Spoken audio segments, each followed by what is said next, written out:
बहुत समय पहले की बात है। उत्तरी भारत के एक विशाल और समृद्ध राज्य का नाम था सौराष्ट्र। ये राज्य अपनी हरियाली, नदियों और अन्न धान्य की प्रचुरता के लिए प्रसिद्ध था। दूर दूर से व्यापारी यहां आकर रेशम, मसाले और बहुमूल्य रत्न खरीदते थे। राजमहल सोने चांदी से जड़ा हुआ था। उसकी दीवारें नीलम और पन्नों की चमक से दमकती। इस राज्य के राजा थे वीरेंद्र सिंह, एक साहसी योद्धा जिनके पराक्रम के किस्से पड़ोसी राज्यों तक में गाए जाते थे। लेकिन वीरेंद्र सिंह युद्ध और राजनीति में इतने उलझे रहते कि राजमहल का वैभव होते हुए भी उसमें एक सन्नाटा पसरा रहता। महल की सबसे सुंदर कड़ी थी रानी सुधा। सुधा न केवल रूपवती थी, बल्कि बुद्धिमान और दयालु भी। उनकी आंखों में करुणा झलकती और आवाज में मधुरता थी। प्रजा उन्हें माता समान मानती थी। किंतु उनके जीवन में एक अधूरापन था। राजा के साथ उनका संबंध औपचारिक था, सम्मान और दूरी से भरा हुआ। राजा का मन राज्य विस्तार और युद्ध नीति में था, जबकि रानी को चाहिए था संवाद, अपनापन और मन की निकटता। महल की ऊंची दीवारों के भीतर सुधा का मन अक्सर अकेलापन महसूस करता। भव्य वस्त्र, आभूषण और सेविकाएं सब होते हुए भी उनके भीतर एक खालीपन गूंजता था। रानी सुधा रोज सुबह महल के उद्यान में जाती। हरे भरे पेड़, खिले फूल और पंछियों का कलरव ही उनके लिए सच्चा साथी था। वहां वे अक्सर झील किनारे बैठकर सोचती, क्या यही जीवन है? केवल परछाइयों के बीच जीना? सोने की दीवारें मुझे सुरक्षित तो रखती हैं, पर इनसे बाहर मैं स्वतंत्र क्यों नहीं हो सकती? राजा से उनका संवाद अक्सर औपचारिक होता। कैसा है दरबार? सीमाओं की रक्षा हुई? प्रजा सुखी है? लेकिन दिल की बात वे कभी कह नहीं पाती। रानी के लिए सबसे कठिन पल रात का होता। महल की खिड़कियों से बाहर झिलमिलाते तारों को देखकर वे अक्सर मन ही मन प्रार्थना करती, हे प्रभु, कोई ऐसा मिले जो मुझे समझे, मेरे मन की पीड़ा सुने। धीरे धीरे उनका मन महल से ऊबने लगा। वे हर अवसर पर महल से बाहर निकलना चाहती। कभी किसी मंदिर में पूजा के लिए, कभी किसी आश्रम में दान देने के लिए। राजा ने कभी रोकटोक नहीं की, क्योंकि उनके लिए ये केवल रानी की धार्मिक रुचि थी। परंतु रानी जानती थी कि ये उनके हृदय की पुकार थी, स्वतंत्रता और अपनापन खोजने की तड़प। महल से थोड़ी दूरी पर घना और रहस्यमयी महावन था। ये वन प्राचीन वृक्षों, नदियों और पक्षियों से भरा था। लोग कहते थे कि वहां साधु संत रहते हैं, जो तपस्या और ध्यान में लीन रहते हैं। रानी सुधा का मन बार बार उसी वन की ओर खिंचता। एक दिन उन्होंने सेविकाओं से कहा, चलो आज हम देवस्थान तक जाएं। वहां से आगे नदी के किनारे भी दर्शन करना है। वास्तव में उनका उद्देश्य कुछ और था, वन का आह्वान सुनना। ज्यों ही वे वन में पहुंची, उन्हें लगा जैसे प्रकृति उनसे संवाद कर रही हो। वृक्षों की सरसराहट, बहते झरनों की ध्वनि और हवा की ठंडी छुअन उनके मन को शांति दे रही थी। वो झील किनारे बैठीं और आंखें मूंद ली। क्षण भर को लगा मानो वे महल की कैद से मुक्त हो गई हों। तभी उन्हें दूर एक अलौकिक आभा दिखाई दी। सफेद वस्त्रों में एक तपस्वी साधु गहरे ध्यान में लीन वटवृक्ष के नीचे बैठे थे। उनकी जटाएं कंधों तक लटक रही थी और आंखें बंद थी, पर चेहरा तेजोमय था। रानी का हृदय अचानक धड़कने लगा। ये कौन है?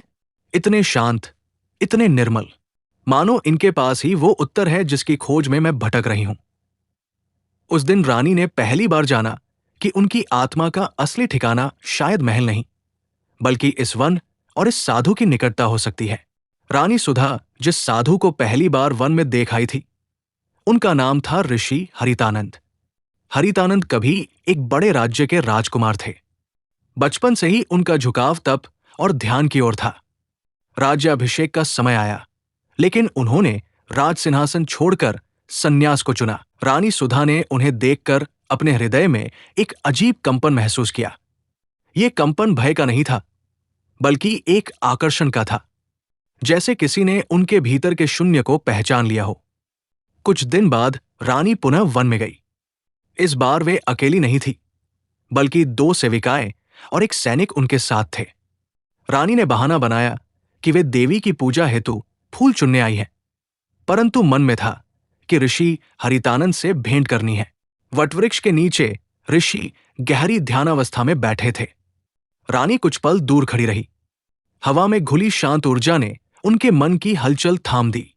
कुछ देर बाद ऋषि ने धीरे धीरे आंखें खोली। उनकी दृष्टि सीधे रानी से मिली। ये एक साधारण दृष्टि नहीं थी, मानो उन्होंने रानी के हृदय को पढ़ लिया हो। ऋषि बोले, महारानी, आपके हृदय में अशांति है। आप सुकून ढूंढ रही हैं, लेकिन आपको दिशा नहीं मिल रही। रानी अचंभित रह गई। इन्होंने कैसे जान लिया कि मैं भीतर से इतनी व्याकुल हूं? वे धीरे से बोली, ऋषिवर, आप सही कह रहे हैं। महल की ऊंचाइयों में रहते हुए भी मेरा मन अक्सर खाली महसूस करता है। मैं जानना चाहती हूं, क्या यह खालीपन कभी भर सकता है? ऋषि मुस्कुराए। हर हृदय का शून्य केवल सत्य, प्रेम और आत्मा की पहचान से भर सकता है। ये संसार, ये वैभव, सब अस्थायी है। उन शब्दों में ऐसी मधुरता थी कि रानी मंत्रमुग्ध रह गई। उन्हें लगा कि जैसे पहली बार कोई उनके मन की पीड़ा को समझ रहा है। अब रानी बार बार बहाने ढूंढने लगी कि किसी न किसी कारण से बन जाए। कभी वे कहती कि देवी को प्रसाद चढ़ाना है, कभी कहती कि आश्रम में गरीबों को दान देना है। हर बार वे ऋषि हरितानंद से मिलती और हर मुलाकात में उनका संवाद और गहरा होता चला गया। रानी उनसे जीवन के प्रश्न पूछती, प्रेम क्या है? कर्तव्य और मन की चाहत में कैसे संतुलन हो? क्या स्त्री केवल राजसत्ता का आभूषण है या उसकी आत्मा का भी कोई अधिकार है? ऋषि बड़े धैर्य से उत्तर देते। उनके शब्द रानी के लिए ज्ञान ही नहीं, बल्कि दिलासा भी थे। धीरे धीरे ये संवाद केवल आध्यात्मिक नहीं रहा। रानी को ऋषि की आवाज, उनकी मुस्कान और उनका सान्निध्य अपने जीवन का सहारा लगने लगा। ऋषि हरितानंद भी अपने भीतर एक विचित्र संघर्ष महसूस करने लगे। उन्होंने जीवन तपस्या को समर्पित किया था, किंतु इस रानी की मासूम आंखों में जो पीड़ा और प्रेम छलकता था, उसने उनके हृदय की तपिश को छू लिया। वन की नीरवता में एक नया बीज अंकुरित हो चुका था। अब रानी सुधा और ऋषि हरितानंद की मुलाकातें नियमित होने लगी। महल से बाहर निकलने के लिए रानी बहाने ढूंढ लेती। कभी तीर्थ का नाम लेती, कभी किसी आश्रम का। वन में जब वे मिलते तो उनके संवाद और भी गहरे होते। ऋषि हरितानंद मौन हो जाते। उनकी तपस्या उन्हें विरक्ति की ओर खींचती, लेकिन रानी की आंखों में जो स्नेह था, वो उनके हृदय में हलचल मचा देता। धीरे धीरे ये संवाद आत्मीयता में बदल गया। कभी रानी झील किनारे फूल चुनती और ऋषि उनसे जीवन का अर्थ बताते। कभी ऋषि भजन गाते और रानी आंसू बहाती।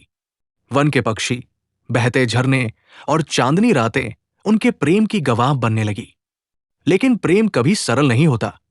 ऋषि हरितानंद रात को ध्यान करते तो भीतर एक ही प्रश्न उठता, क्या मैंने अपने ब्रह्मचर्य और तप का मार्ग तोड़ दिया?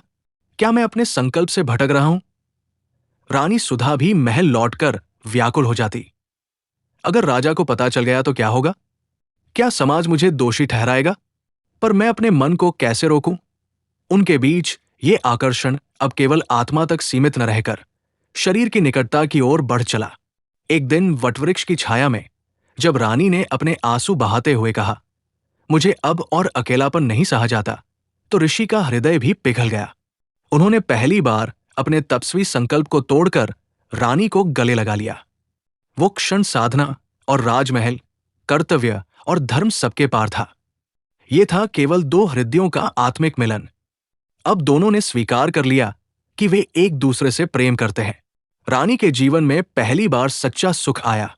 उनका चेहरा दमकने लगा और ऋषि हरितानंद भी भीतर से हल्के हो गए। परंतु प्रकृति और समाज कभी गुप्त बातों को लंबे समय तक छिपने नहीं देते। रानी गर्भवती हुई। ये बात सेविकाओं और फिर दरबारियों तक पहुंची। राजमहल में हलचल मच गई। राजा वीरेंद्र सिंह को जब यह खबर मिली तो वे क्रोध से भर उठे। उन्होंने दरबार में कहा, यह कैसे संभव है?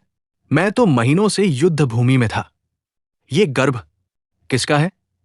दरबारियों ने फुसफुसाते हुए कहा कि रानी अक्सर वन जाती है और वहां एक साधु से मिलती है। राजा की आंखों में अग्नि जल उठी। उनके लिए ये केवल अपमान नहीं, बल्कि सिंहासन और वंश पर आघात था। राजा ने सैनिक भेजे। ऋषि हरितानंद को महल बुलाया गया। दरबार में जब ऋषि आए तो रानी ने सिर झुका लिया। राजा ने गरजते हुए पूछा, सच कहो, ये रानी के गर्भ का पिता कौन है? ऋषि ने शांत स्वर में उत्तर दिया, महाराज, ये सत्य है कि रानी और मेरा मन एक हुआ है, परंतु ये पाप नहीं, ये प्रेम है। दरबार में सनसनी फैल गई। कुछ लोग बोले, ये अधर्म है। कुछ ने कहा, प्रेम तो परम सत्य है। समाचार पूरे राज्य में फैल गया। प्रजा दो भागों में बंट गई। कुछ ने रानी को दोषी कहा, कुछ ने साधु को, लेकिन कई गरीब और महिलाएं रानी के पक्ष में थी। वे कहती, रानी ने भी तो मनुष्य होकर अपने हृदय की पुकार सुनी है, क्या स्त्री का कोई अधिकार नहीं? राजा के लिए यह स्थिति असहनीय थी। उन्होंने घोषणा की, रानी को राजमहल से निष्कासित किया जाएगा और साधु को दंड दिया जाएगा। ऋषि हरितानंद ने राजा से निवेदन किया, महाराज, दोष केवल मेरा है। मैंने ही अपने तप का संकल्प तोड़ा। रानी निर्दोष है, दंड मुझे दीजिए, उन्हें नहीं। राजा मौन रहे, परंतु उनका क्रोध शांत नहीं हुआ। ऋषि ने रानी से कहा, सुधा, हमारे प्रेम ने हमें मिलाया, परंतु अब समय है बलिदान का। तुम्हें यह संतान जन्म देनी होगी और इसे समाज का स्वीकार दिलाना होगा। मैं यहां से चला जाऊंगा, बहुत दूर। रानी रो पड़ी, मुझे अकेला मत छोड़िए। परंतु ऋषि ने कहा, हमारा मिलन आत्मा का था, देह तो अस्थाई है, यह संतति हमारी विरासत होगी। रानी को महल से निष्कासित कर दिया गया। उन्होंने वन में ही आश्रय लिया। वही उन्होंने एक पुत्र को जन्म दिया। वो बच्चा तेजस्वी और दिव्य था। लोग कहते थे, उसमें साधु का तेज और रानी का सौंदर्य दोनों समाये हैं। रानी ने उसे प्रेम और साहस से पाला। वो बच्चा बड़ा होकर एक ज्ञानी और वीर पुरुष बना, जिसने समाज को ये सिखाया, प्रेम कभी पाप नहीं होता। पाप है हृदय की सच्चाई को झुठलाना। ऋषि हरितानंद ने वन छोड़ दिया और हिमालय की ओर चले गए। वहीं उन्होंने तपस्या करते हुए प्राण त्याग दिए। रानी सुधा ने जीवन भर उनका स्मरण किया। उनका पुत्र राज्य का उत्तराधिकारी बना और उसने एक नया युग शुरू किया, जहां स्त्रियों की आवाज दबाई नहीं जाती थी और प्रेम को अपराध नहीं माना जाता था। इसी कहानी सुनने के लिए चैनल सब्सक्राइब करें।